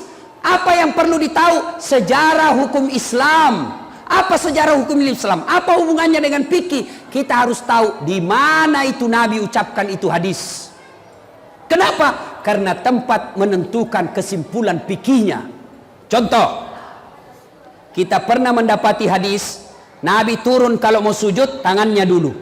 Allahu Akbar. Mau sujud tangannya dulu, baru lututnya. Ada juga hadis sahih, lututnya dulu. Sama-sama hadisnya sahih, maka dipelajari sejarahnya. Oh, ternyata yang tangannya dulu turun Nabi ucapkan ketika dalam keadaan perang. Waktu itu di tengah perang, bebatuan batu-batu gunung, maka tangan dulu yang turun. Kenapa? Karena kalau lutut dulu turun, sakit itu lutut. Kenapa Nabi lutut turun? Sejarah dipelajari. Oh, Nabi ada di Madinah, sehingga lututnya dulu turun. Pasir, tidak apa-apa, tidak sakit. Contoh lagi, saya pernah dapat di medsos posisi kaki. Ada kan? Posisi kaki ketika sujud. Ya, anggap ini jari-jari kaki. Ada yang jari-jari kakinya keluar begini. Ada yang jari-jari kakinya lurus. Jari-jari kaki ini anggap ada juga yang melekuk ke dalam. 3 itu udah gambar toh.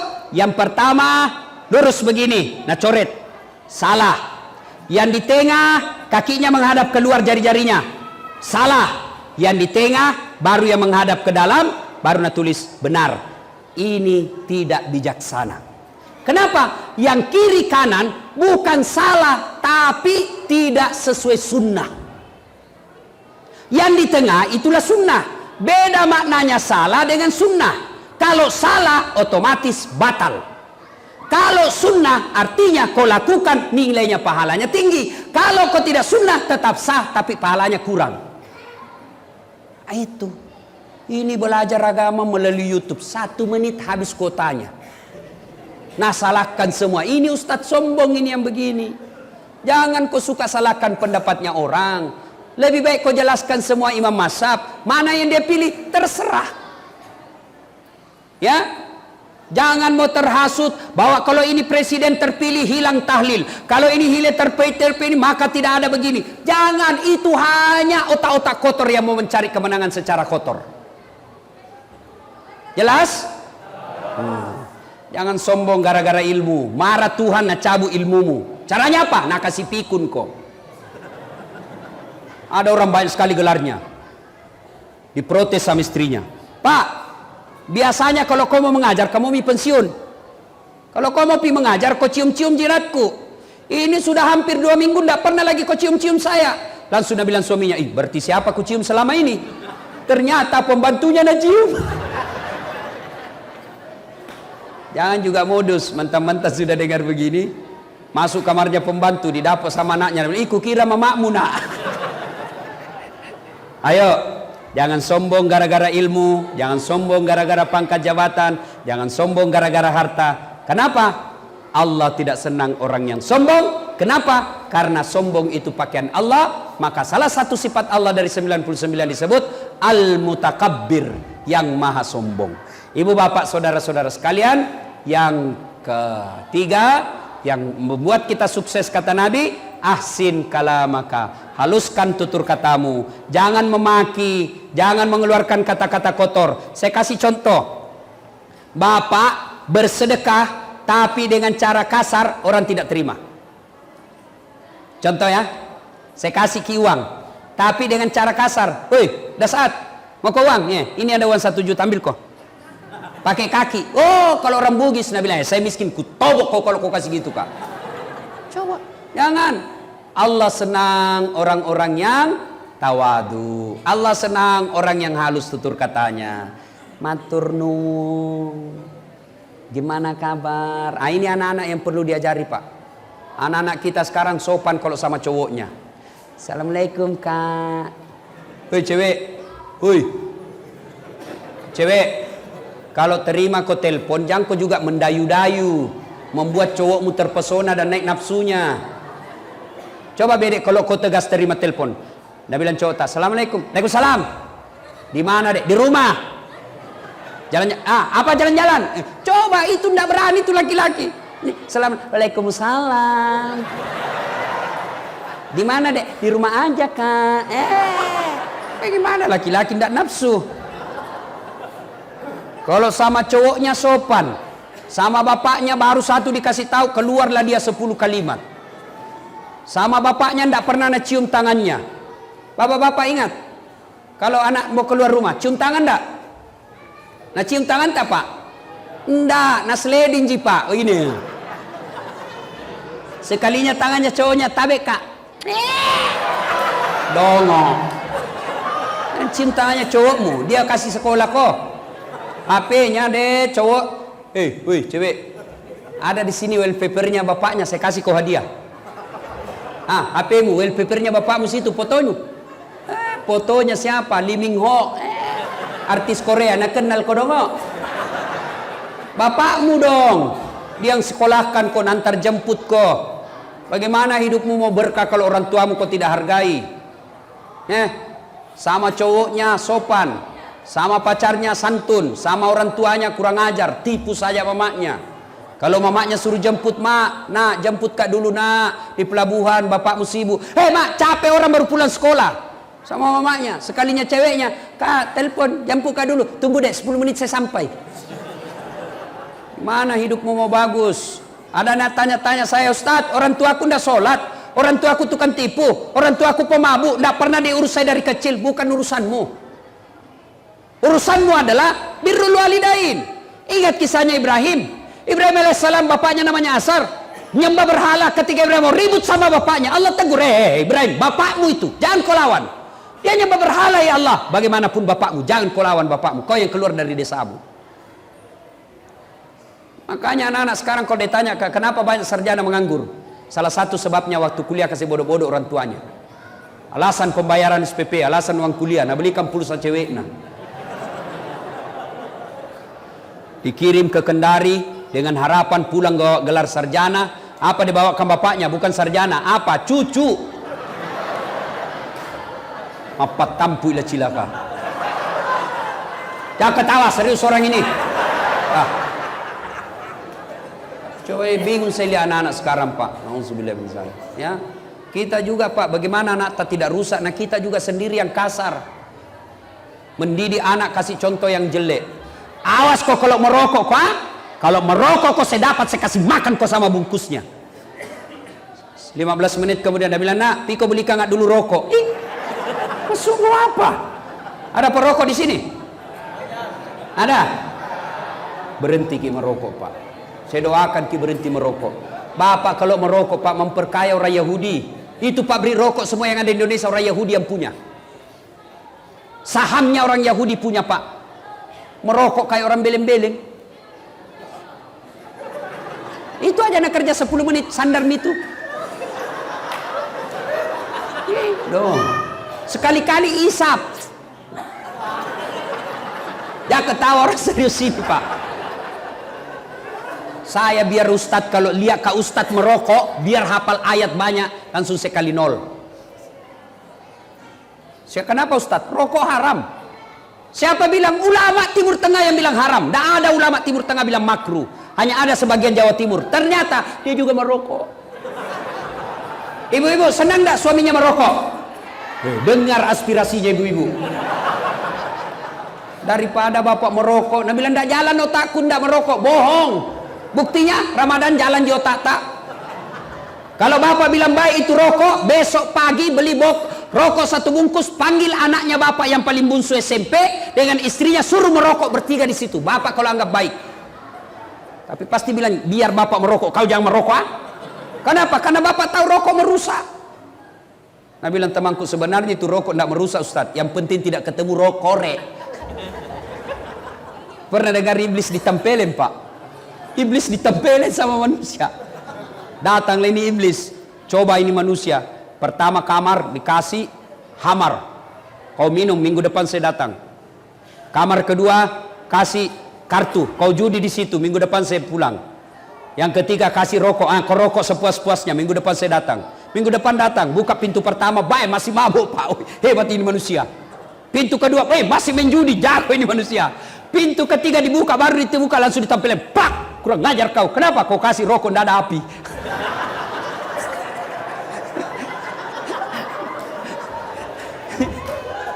Ya, Bapak, saudara-saudara sekalian, anak-anak birrul walidain, baik-baik sama orang tua. Bapak-bapak yang sudah punya orang tua, mau naik pangkat tak, jangan cari muka sama Kapolres. Tidak usah cari muka sama komandan Dandim. Kenapa? Ada mutasinya, Pak. 2 tahun pindah lagi. Bapak setengah mati cari muka. Bapak sudah punya muka. Siap. Cemen lu, men. Cari muka sama siapa? Orang tua. Coba adab kita sama orang tua tak? Hah? Coba dengar. Menelpon kita punya komandan. Cerita 5 menit. Tiba-tiba ibu tak menelpon dari kampung. Kita terima? Tidak. Tapi apa kita bilang? Sebentar, Ma. Sebentar, Pi. Menelpon bosku. Terbalik. Anak yang baik, dia akan berkata, izin komandan, sebentar saya sambung. Insya Allah 5 menit saya telepon lagi, komandan. Ibu saya menelpon. Itu anak yang baik. Jangan tak balik. Ma, sebentar saya telepon ya, menelpon komandanku. Tak balik. Ibu-ibu juga. Hargai mertua tak. Datang mertuanya baru 5 menit. Kapan ki pulang, Mak? Ada istri begitu di sini? Ada? Ada? Kalau ada, jangan cerai, Pak. Kasihan jandai. Jadi dia apa, Ustaz? Tambah jadi 2. Artinya kalau datang mertua tak hargai, itu anak yang soleh. Ya. Dan yang keempat, kata Nabi, kalau kalian mau sukses adalah was-sadaqatu. Bersedekahlah. Sedekah dengan duit, baik. Tidak punya duit, sedekah dengan tenaga. Tidak bisa dengan tenaga, sedekah dengan ilmu. Tidak bisa dengan ilmu, sedekah dengan diam. Ayo bangun negara kita, bangun Wakatobi ini. Bapak pengusaha, bantu bikin sekolah, bikin jembatan. Itu dengan uangnya. Tidak punya uang, bantu dengan otak, anggota DPR. Tidak punya otak karena bukan anggota DPR, bantu dengan apa? Bantu dengan tenaga, menjadi relawan. Tidak bisa juga, diam dengan cara apa? Bantu, jangan banyak bicaramu. Itu, Pak. Ya, insyaallah. Karena waktu yang terbatas. Yang kelima, jika mau maju di kampung, kata Nabi, wa minal laili fatahajjat bihi. Bangunlah engkau sepertiga di akhir malam untuk sholat tahajud. Alhamdulillah, 1 sampai 4 itu kiat kepada sesama manusia, hubungan horizontal. Tapi ingat, jadikan Allah sebagai sandaran vertikal kita. Saya kasih contoh. Bapak, Pak, kalau saya bersandar di sini, begini, kalau dibuka ini sandaran, saya jatuh atau tidak? Saya bersandar di kursi, kalau kursi ditarik, saya jatuh atau tidak? Jatuh. Itu artinya kalau Bapak bersandar sama manusia, hilang sandarannya, maka Bapak akan jatuh. Bersandar sama bupati, bupati diganti, Bapak setengah mati. Bersandar sama ketua DPR selesai, Bapak hilang sandarannya. Bersandar sama Kapolres Dandim, hilang mereka, Bapak hilang sandarannya. Tapi siapa yang bersandar kepada Allah, maka Allah tidak akan pernah hilang, dan Allah akan hadir 24 jam. Allah hadir buat orang kaya, juga Allah hadir buat orang miskin. Allah hadir buat pejabat, Allah juga hadir buat rakyat jelata. Allah hadir buat orang pintar pun, Allah hadir buat orang bodoh. Allah hadir di orang kaya pun, Allah hadir di masjid. Allah bisa ditemui 24 jam. Bapak mau ketemu sama bupati perlu protokoler, tapi Bapak mau ketemu dengan Allah kapan dan dimanapun, Allah perlu bisa ditemui. Maka Bapak Ibu, jadikan Allah sebagai sandaran vertikal kita. Bapak-bapak polisi, tentara mau naik pangkat, mengadu kepada Allah. Ya Allah, saya tidak punya duit untuk sekolah, tapi tidak ada yang mustahil di sisimu ya Allah. Kalau Engkau yang mengabulkan doaku, tidak ada kekuatan manusia yang bisa menghalangi. Bapak bangun 40 malam berturut-turut, masa Allah tidak kabulkan? Padahal Allah sudah janji, ud'uni astajib lakum, minta kau kepadaku, pasti saya kabulkan. Ibu bapak saudara-saudara sekalian, inilah tausiah kita, mudah-mudahan ada manfaat. Kita simpulkan pembicaraan kita. Kalau ini masyarakat Wakatobi mau sukses, kata Nabi, 1, tuntut ilmu pengetahuan. 2, tingkatkan persaudaraan, jangan berpecah belah. Yang ketiga, haluskan tutur katamu, muliakan orang tuamu. Yang keempat, banyak-banyaklah bersedekah. Dan yang kelima, wa minal laili fatahajjat bihi, bangunlah sepertiga di hari malam untuk solat tahajud. Apabila 5 hal ini kita lakukan, maka janji Allah dalam Al-Quran, walau anna ahlal qura amanu wattaqau lafatahna alaihim barakatim minas sama'i wal ar, maka saya turunkan dari langit dan dari dalam tanah. Sebelum saya akhiri, saya mau tanya, ibu bapak punya handphone? Punya handphone? Itu handphone kalau dipakai terus kenapa? Lobet. Kalau lobet diapain? Kalau lobet tidak dicas kenapa? Mati. Kalau mati masih bisa dipakai? Tidak. HP lobet, cas 1 jam full, HP baru. Cas 2 jam masih lobet, cas 3 jam masih lobet, cas sampai pagi masih lobet, rusak HPmu. Alhamdulillah, hampir 2 jam ku cas hari ini. 1 jam 45 menit. Kalau bapak selesai dengar ceramah ini, yang tadinya bermusuhan gara-gara pilpres, besok dia baku baik, maka bapak imannya baik. Dia amalkan yang 5 ini, maka bapak imannya baik. Allah janjikan dalam Al-Quran, bismillahirrahmanirrahim, innamal mu'minuna alladzina isa sukirallah wajilat qulubuhum. Orang yang baik imannya akan menjadi penghuni surga. Selesai dengar ceramah, mereka menjadi lebih baik lagi. Tapi sebaliknya, selesai dengar ceramah tetap menyebarkan hoax, tetap berbenci-benci, tetap bermusuhan gara-gara pilpres, tidak mempan nasihat. Bahkan dia bilang, Pak Kapolres, jangan lagi kau undang itu Ustadz Dasat, tidak enak ceramahnya. 5 na bahas saya terus nak kena. Orang seperti inilah yang disindir dalam Allah dalam Al-Quran, wa dhawaun alaihim a'anzartahum am lam tunsirhum la yu'minun. Kau sampaikan ayat Allah, kau nasihati atau tidak, kau sampaikan ceramah atau tidak, la yu'minun, sama saja mereka tidak akan beriman. Bahkan ayat berikutnya Allah jelaskan, mereka lebih hina dari binatang. Kakak saya di kampung jual beli kambing sampai sekarang, binatang kambing. Kalau ada kambingnya nakal suka ganggu temannya, nah bilang jual itu. Sampai di pasar dijual tidak laku, bawa pulang, potong, dagingnya bisa jadi sate, kulitnya bisa jadi perhiasan, tanduknya bisa jadi perhiasan, ekornya bisa sop kikil, kakinya sop kikil, ekornya sop buntut, lidahnya sop lidah, pipinya sop pipi, semua dipakai. Kambing nakal jual, tidak laku potong, kita makan sama-sama. Kalau ada masyarakat Wakatobi nakal, penghasut, pengangguran, tidak sholat, jelek mukanya, suka mengganggu, bau keteknya, diapain? Jual, siapa mau beli? Potong, siapa mau makan? Inilah yang Allah jelaskan, kalian lebih hina kalau tidak mau dengar nasihat. Ini tujuannya Kapolres bikin tabligh akbar. supaya kita tidak lebih hina dari binatang, dan pemilu aman, damai, sejuk terwujud di kota Wakatobi ini. Kalau ini damai, maka orang-orang Wakatobi sendiri yang akan sejahtera. Demikian, sebelum kita akhiri, mari kita berdoa kepada Allah Subhanahu wa taala.